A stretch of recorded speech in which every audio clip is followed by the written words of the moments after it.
વર્ષો પહેલાં દેવતા નામનું ફિલ્મ આવ્યું હતું. તેમાં મુખ્ય કલાકાર હતા સંજીવ કુમાર. કદાચ આપણે જોયું હશે. એ પિક્ચરનું એક ગીત જે ગુલજાર સાહેબે લખેલું, ગુલમોહર ગલ તુમ્હારા નામ હોતા, મોત મેં હસાના હમારા કામ હોતા, ગુલમોહર ગલ. સારિકા અને રાકેશ રોશન, ઋતિક રોશનના ફાધર, એના ઉપર આ ગીત ફિલ્મમાં શૂટિંગ આ બંનેમાંથી હતું અને ગીત તમને યુટ્યુબમાંથી મળી જશે. એ ગીતની અંદર જે ભાવ રહેલો છે એ ગીતની સમીક્ષા કરતાં લખે છે કે ગુલમોહર ગર તુમારા નામ હોતા એ પ્રેમના મનોવિજ્ઞાનની એક કવિતા છે.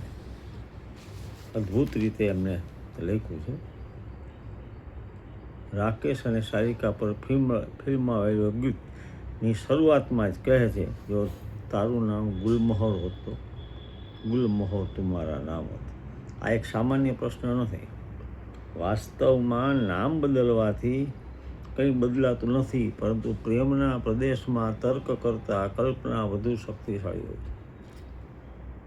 પ્રેમમાં માણસ ઘણીવાર સામેની વ્યક્તિને જેવી છે તેવી જોતો નથી.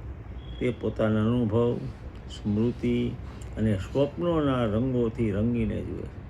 મનોચિકિત્સામાં આ પ્રક્રિયાને આઈડિયલાઇઝેશન કહેવામાં આવે છે. આપણે પ્રિય વ્યક્તિને થોડી વધારે સુંદર, થોડી વધારે અર્થસભર અને થોડી વધારે વિશેષ બનાવી દઈએ છીએ. ગુલજાર અહીં પ્રેમિકાને ગુલમોહરનું નામ આપે છે. નોંધવા જેવી વાત એ છે કે તેમણે ગુલાબ, કમળ કે ચંપો પસંદ નથી કર્યો, ગુલમોહર પસંદ કર્યો. ગુલમોહર એક એવું વૃક્ષ છે જે વર્ષના મોટા ભાગના સમયમાં સામાન્ય દેખાય, પરંતુ વર્ષા ઋતુના આગમન પહેલાંની કાળઝાળ ગરમી તે જ્યારે ખીલે ત્યારે આખું આકાશ તેના ફૂલોની આગથી રંગાઈ જાય. પ્રેમ પણ ઘણીવાર આવો જ હોય છે. લાંબા સમય સુધી શાંત અને અદૃશ્ય રહેલી લાગણીઓ એક દિવસ અચાનક એવી તીવ્ર બને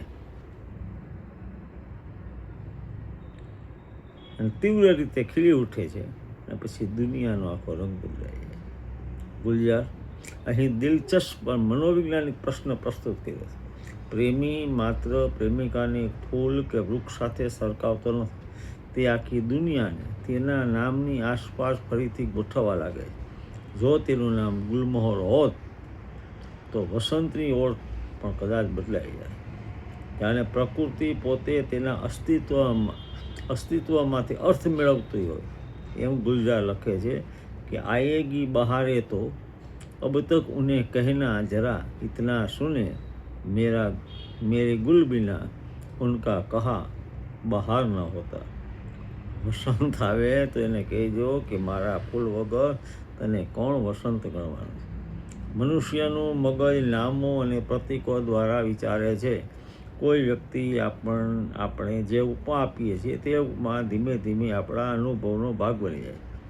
કોઈને ચાંદ કહીએ, જે ઘણા ગુલજારના ગીતોમાં આપણને જોવા મળે છે, જેમ કે ચાંદ ચુરા કે લાયા હું ચલ બેઠે ચર્ચ કે પીછે, એ પણ આ ફિલ્મમાં છે જ ગીત. અહીંયા આ ગીતની એક બીજી વિશેષ કે પ્રેમમાં માલિકી ભાવ ન હોય. તું મારી છે એવી કોઈ ઘોષણા ગીતમાં નથી.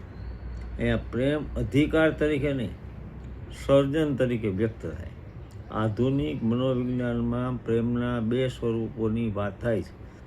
એક એવો પ્રેમ જેમાં વ્યક્તિ સામેની વ્યક્તિને પ્રાપ્ત કરવા માગે છે, અને બીજો પ્રેમ એવો કે જેમાં વ્યક્તિ સામેની વ્યક્તિના અસ્તિત્વથી પોતાની દુનિયા વધુ સુંદર મહેસૂસ કરે છે.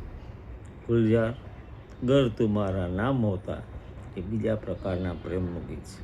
અહીં પ્રેમી પ્રેમિકાને પોતાની કરવા માગતો નથી, તે માત્ર તેની હાજરીથી પોતાની કલ્પનાની દુનિયા ખીલવી મહેસૂસ કરતો હોય. ફરીથી આ ગીત સાંભળજો, ગુલજાર સાહેબને યાદ કરજો.